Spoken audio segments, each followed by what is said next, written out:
तो जनाब सीधी बात है वो ये है कि हालात इस वक्त बहुत नाजुक हैं, एज यू कैन सी।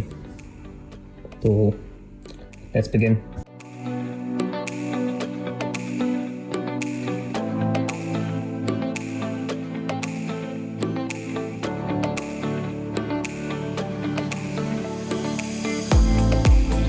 पहुँच मैं but it didn't go as planned.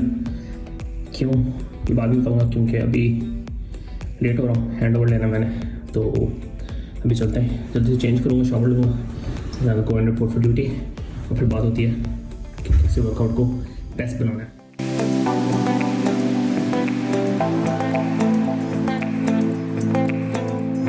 मैं पहुँच गया हूँ और मास्क कंपल्सरी इस वजह से लगाया हुआ है, लेकिन इसमें तो कोई नहीं यहाँ पे। I am in the hand over room और अभी हम हैंड ओवर करेंगे, लेकिन आई एम 5 मिनट्स अर्ली, तो और कोई यहाँ पे नहीं है अभी।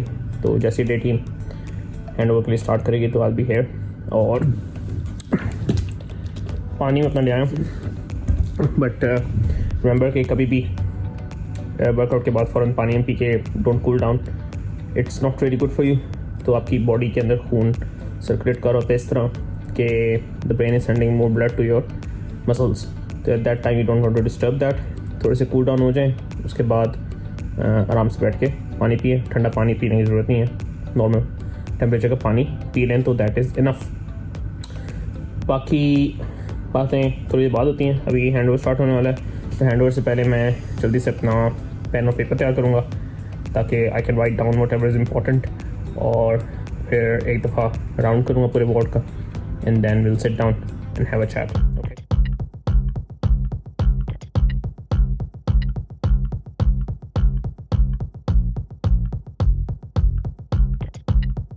और दिस इज़ शेयर्ड ऑफिस जो हम नर्सेज के साथ शेयर करते हैं, और तकरीबन 9 घंटे हो गए शिफ्ट को स्टार्ट हुए, और काफ़ी बिजी शिफ्ट थी। एक मेरा मरीज़ काफ़ी इस वक्त क्रिटिकल कह लें, तो उसके लिए काफ़ी कुछ करना पड़ा मुझे, बट अभी थोड़ी देर के लिए मुझे टाइम मिला आके बैठने का, तो टाइम ज़ाया नहीं करेंगे। चाय का अपने साथ लेके आया हूँ, चाय पीऊँगा और थोड़ा सा रेस्ट करूँगा। उसके बाद मेरी पीछे चीज़ें पड़ी हैं, मैंने पढ़ाई भी करनी है, थोड़ी सी एग्ज़ाम आ रहा है उसकी तैयारी करनी है, तो उसकी तैयारी भी करूँगा, एंड देन विल सी क्या करना है। एक बहुत इंपॉर्टेंट चीज़ जो लोग भूल जाते हैं स्पेशली वेट लॉस या एक्सरसाइज करते हुए, वो ये चीज़ है कि you can not start from zero and expect to be at the top of your curve straight away. तो एक्सरसाइज का कर्व जो है वो बड़ा स्लोली बनता है, उसमें आपको स्लोली पिकअप करना पड़ता है, और फिर एकदम से आपकी पीक आती है और फिर आप पीक पे पहुंचते हैं। तो अगर मैं आज अपनी एक्सरसाइज शुरू कर रहा हूँ एंड आई डिसाइडेड कि मैंने 5 किलोमीटर्स भागना है, तो मैं फर्स्ट डे से ही 5 किलोमीटर्स भागना शुरू नहीं कर दूँगा। प्लानिंग से मेरी मुराद ये है कि अगर मैं फर्स्ट डे एक्सरसाइज करना शुरू कर रहा हूँ आफ्टर लॉन्ग गैप, तो I don't want to set my self a target which is not achievable at all. तो I will not start with a 10 kilometre run, मैं थोड़ा थोड़ा करके अपनी रनिंग को बिल्डअप करूँगा।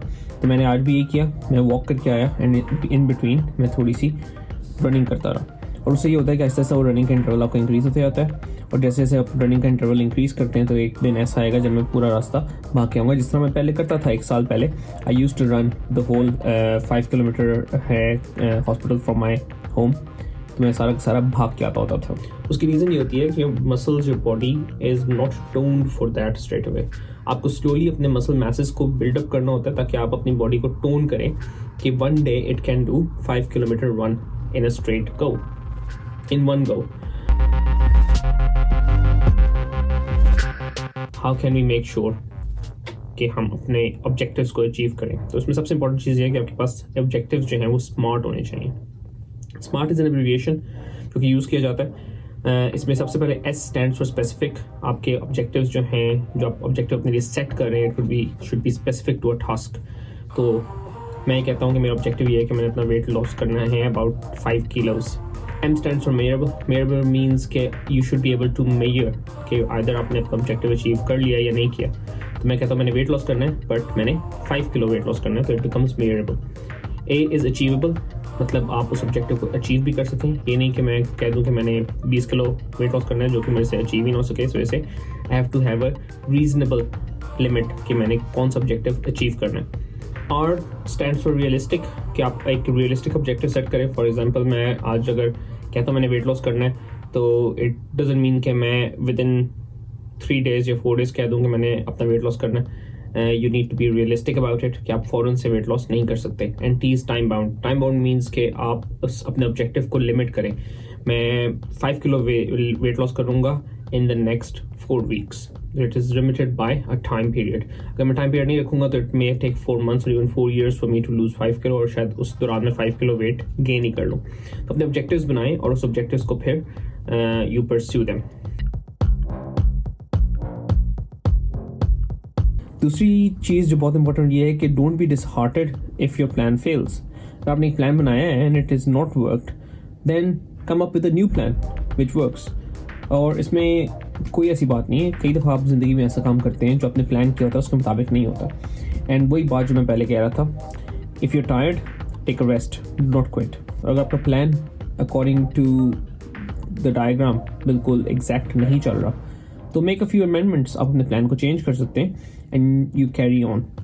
The easiest thing people do at this point, they become disheartened, और वो बिल्कुल हिम्मत हार के बैठ जाते हैं कि हम तो पतले हो ही नहीं सकते, हम तो हेल्थी हो ही नहीं सकते.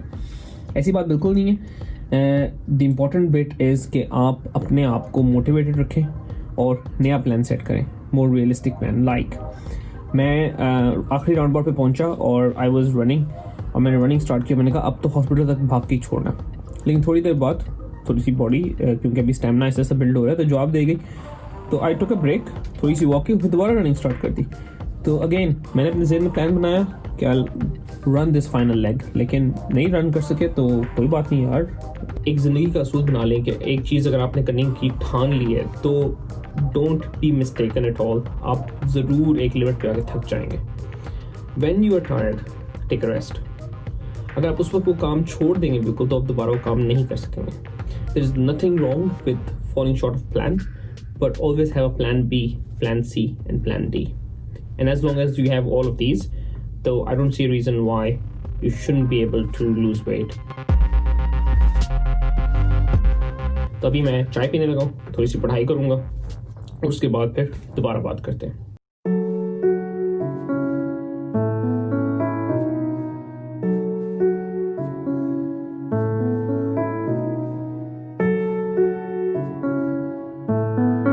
सुबह भी मैं वापस रनिंग करके आया हूँ. काम ख़त्म हो गया था, हैंड ओवर किया, फिर आ गया हूँ. घर के बिल्कुल करीब पहुँचने वाला हूँ. रास्ते में इसलिए नहीं की क्योंकि गाड़ियों का शोर इतना होता है, सुबह के टाइम रश ज़्यादा होता है इस वजह से, तो कोई पता नहीं चल रहा था व्लॉग में क्या चल रहा है. एनीहू, सुबह की जो मेरी वॉक स्लैश रन था वो ज़्यादा सक्सेसफुल रहा, अकॉर्डिंग टू प्लान रहा. उसकी मल्टीपल रीज़न होती हैं. सबसे पहले तो ये कि सुबह के टाइम वैसे ही थोड़ी सी एनर्जी शायद बनने में ज़्यादा होती है. नंबर 2, मैंने नोट किया कि सुबह के टाइम क्योंकि मैं खाली पेट होता हूँ तो खाली पेट एक्सरसाइज थोड़ी बेहतर होती है. खाली पेट से मुराद नहीं कि कुछ भी नहीं खाया होता, हल्की फुल्की चाय पानी किया होता है, लेकिन ज़्यादा इंपॉर्टेंट चीज़ ये है कि आपका पेट फुल भरा हुआ ना हो. कि फुल पेट जब भरा हुआ होता है उसके साथ भाग रहे हो तो इंडाइजेशन भी होती है और साथ एक्सरसाइज की परफॉर्मेंस भी अच्छी नहीं रहती. तो this was one main reason जिसकी वजह से I think I did better in the morning than in the evening when I went to work. एक और चीज़ ध्यान में ये रखें कि वो लोग जिनका थोड़ा सा पेट निकला हुआ है वो ये ना समझें कि उनकी exercise performance right from the outset सबसे बेस्ट होगी. उसकी मल्टीपल रीज़न है. इसके सबसे बड़े रीज़न ये है कि आपका जो मेन मसल है ब्रीदिंग का, दैट इज़ योर डायफ्राम, जो कि हिडन है. और जैसे आपका पेट बड़ा होता है उस डायफ्राम के लिए चलना फिरना थोड़ा सा मुश्किल हो जाता है. सो उसकी कॉन्ट्रैक्शन में मसला होता है, जिसकी वजह से आपका सांस फुल कैपेसिटी में, अनलेस कि आप थोड़े से पतले हो जाएं, नहीं चलता. दूसरा रीज़न ये होता है कि नीचे से to support your diaphragm, otherwise तो ये होगा कि डायफ्राम जैसे ही आपका नीचे जाएगा तो पूरा पेट और बाहर निकलेगा. आपको सपोर्ट करने के लिए आपके पेट के मसल्स भी कॉन्ट्रैक्ट करते हैं इस जगह के. तो जब दोनों मसल्स कॉन्ट्रैक्ट करते हैं तब के जो एब्डोमिनल ऑर्गन्स होते हैं वो प्रेस होते हैं, और जब प्रेस होते हैं तो आपको ज़्यादा इंडाइजेशन की फीलिंग आती है. तो उसके लिए बेस्ट मैं ये कहूँगा है तरीका कि start slow and build up, जैसे कि मैंने पहले कहा था. और उससे होगा ये कि स्लोली जैसे आप बिल्ड करते जाएंगे आपका मोटापा भी कम होगा और आपकी एक्सरसाइज की कैपेसिटी बढ़ती जाएगी. आपके अंदर एंड्योरेंस जिसको कहते हैं वो ज़्यादा होती जाएगी विद टाइम. तो डोंट गिव अप येट. आज हमारा फर्स्ट डे था, फर्स्ट सेशन था, और हम इस तरह सेशंस करते रहेंगे. और इंशाल्लाह मेरे साथ साथ आप लोग भी बहुत जल्द पतले हो जाएंगे एंड हेल्थी लाइफस्टाइल की तरफ मूव करेंगे. ओके, तो अब हम घर पहुँचे.